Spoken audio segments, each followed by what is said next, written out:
नमस्ते किसान साथियों,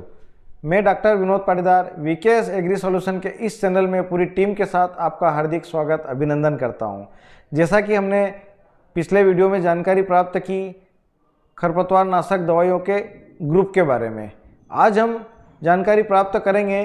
कि वे कौन कौन सी खरपतवार नाशक दवाइयाँ हैं और किन किन परिस्थितियों में उनका उपयोग किस मात्रा में करना चाहिए। चूँकि जानकारी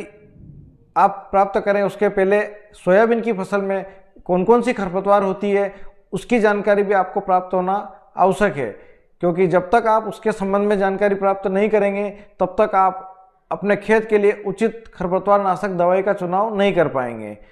इसी समस्या को देखते हुए चूँकि किसान भाई अभी निर्णय नहीं ले पा रहे हैं कि उनके खेत के लिए कौन सी दवाई ज़्यादा उपयुक्त है, इस समस्या को हल करने के लिए और आपको इतना सक्षम बनाने के लिए कि स्वयं आप दवाई का चुनाव कर सकें, हमने एक कोशिश की है,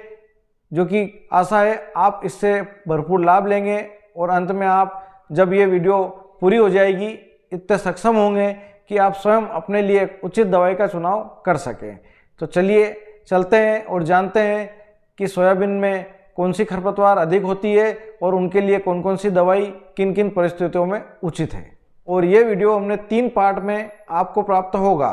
क्योंकि अगर एक ही पार्ट में हम सभी बातें यहाँ पर आपको बताने जाएंगे तो यह वीडियो बहुत लंबा हो जाएगा। तो हमने 3 पार्ट में इसको बनाया है। पहले पार्ट में आप जानकारी प्राप्त करेंगे कि सोयाबीन की फसल में वे कौन कौन से खरपतवार हैं, चौड़ी पत्ती के और सकरी पत्ती के, जो कि इस फसल को प्रभावित करते हैं। साथ ही वे टोटल 5 स्थितियां हैं कि कौन से खेत में कौन कौन सी स्थिति खरपतवार की हो सकती है और वे किस प्रकार से किस दवाई के द्वारा हम उसे नियंत्रित कर सकते हैं। तो सबसे पहले सोयाबीन की फसल में मुख्य रूप से कौन कौन सी खरपतवार होती है, तो इसको हमने मुख्य रूप से 2 कैटेगरी में बांटा है, चौड़ी पत्ती की खरपतवार और सकरी पत्ती की खरपतवार। तो जैसा कि आप स्लाइड पर देख रहे हैं, चौड़ी पत्ती की जो खरपतवार है उसमें सबसे जो मुख्य है,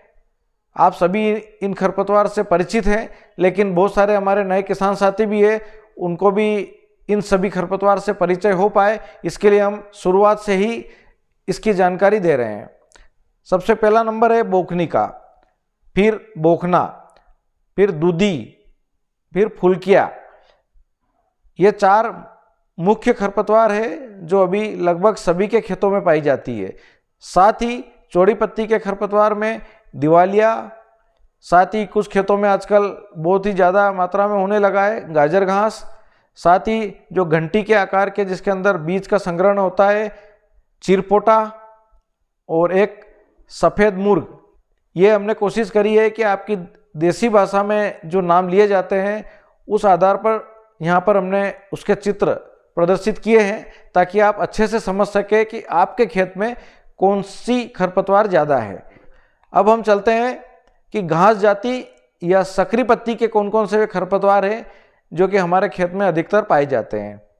इनमें मुख्य रूप से सावा जो कि बहुत लंबे समय से, बहुत पुराने समय से हमारे खेतों में पाया जाता है और आज भी सावे की बहुत सारी प्रजातियां सभी के खेतों में उपलब्ध हैं। इसके बाद सावा में जो प्रजाति आती है, अलग अलग बहुत सारी प्रजातियां हैं। कुछ प्रजातियां कुछ दवाइयों से कंट्रोल हो पाती है, कुछ जो म्यूटेशन हो चुका है या जिनमें प्रतिरोधक क्षमता विकसित हो चुकी है, वो चारा जो पुरानी दवाइयां हैं उनसे कंट्रोल नहीं हो पाता है। इसलिए हमने सभी तरह की घास जाति या सकरी जाति की पत्ती के जो खरपतवार है उनको यहाँ पर शामिल किया है। तो पुराना सावा, साथ में चिनियारी, दूब घास, ईच घास, ये डिनेब्रा प्रजाति की घास और मोथा। हो सकता है आपके यहाँ पर इन सभी घास को अलग नाम से जानते होंगे, लेकिन आप चित्र देखकर ये समझ सकते हैं और ये डिसाइड कर सकते हैं कि आपके खेत में कौन सी घास है। ये मुख्य रूप से सकरी पत्ती की जो घास है, ये सभी घास आपके सामने यहाँ पर स्लाइड पर दिखाई दे रही है। अब हम आगे चलते हैं कि अगर ये खरपतवार आपके खेत में है तो हम एक स्थिति बनाते हैं, स्थिति क्रमांक 1।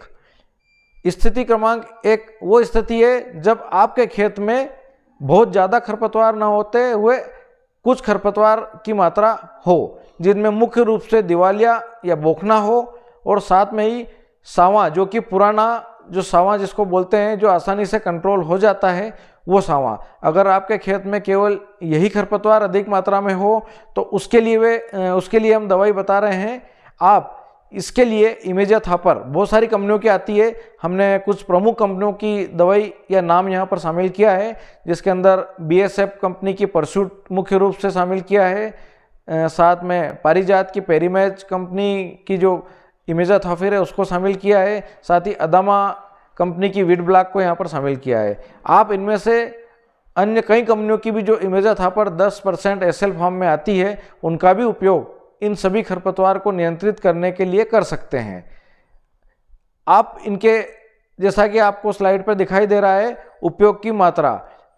परस्यूट अगर आप उपयोग करते हैं या कोई भी इमेजा थापर की दवाई का उपयोग करते हैं तो इसका डोज आप बिल्कुल ध्यान रखिए, 1 लीटर प्रति हेक्टेयर की दर से इससे उपयोग करना है। 1 लीटर प्रति हेक्टेयर का अर्थात अगर आपका बीघा छोटा है तो लगभग 5 बीघा, और अगर आपका बीघा अगर बड़ा है तो 4.5 बीघा के लगभग मात्रा, 1 लीटर की मात्रा में इतनी जगह में इसका उपयोग करना है। आपको लगता है कि ये सावा हमारे यहाँ पर ज़्यादा है, और चूँकि बहुत सारी सावा जाति परसूट दवाई या इमेजा थापर से रेजिस्टेंस या प्रतिरोधक क्षमता इसके खिलाफ विकसित हो चुकी है, अगर आपको सावा जाति इससे कंट्रोल नहीं हो पा रही है तो आप इस इमेजा थापर दवाई के साथ में कुछ दवाइयों के नाम, जैसा कि आपको स्लाइड पर दिखाई दे रहे हैं, उनको उनकी उचित मात्रा में मिलाकर सावा जाति के खरपतवार को भी नियंत्रित कर सकते हैं। इसकी चर्चा भी हम आगे करेंगे कि कौन से खरपतवार नाशक जो कि सक्रिय पत्ती के लिए हमने यहाँ पर शामिल किए हैं, कितनी मात्रा का उपयोग करना है। इसमें यहाँ पर एक और ध्यान देने की बात है, जो किसान अपने खेतों में सोयाबीन फसल के बाद में प्याज या लहसुन की खेती करना चाहते हैं, वे परस्यूट दवाई या इमेजा थापर 10% जो दवाई है, इसके स्थान पर अन्य जो संपर्क द्वारा या कांटेक्ट द्वारा काम करने वाली दवाइयाँ हैं उनका उपयोग करें, क्योंकि जो इमेजा थापर दवाई है इसका कम से कम 60 दिन तक खेतों में मिट्टी के अंदर असर पाया जाता है। अगर आप कोई जल्दी वाली सोयाबीन लगाकर अन्य फसल प्याज या लहसुन लेना चाहते हैं तो आप इसका उपयोग न कर अन्य संपर्क द्वारा काम करने वाली खरपतवार नाशक दवाई का उपयोग करें। ये एक जनरल जानकारी है जो आपको देना चाहते हैं।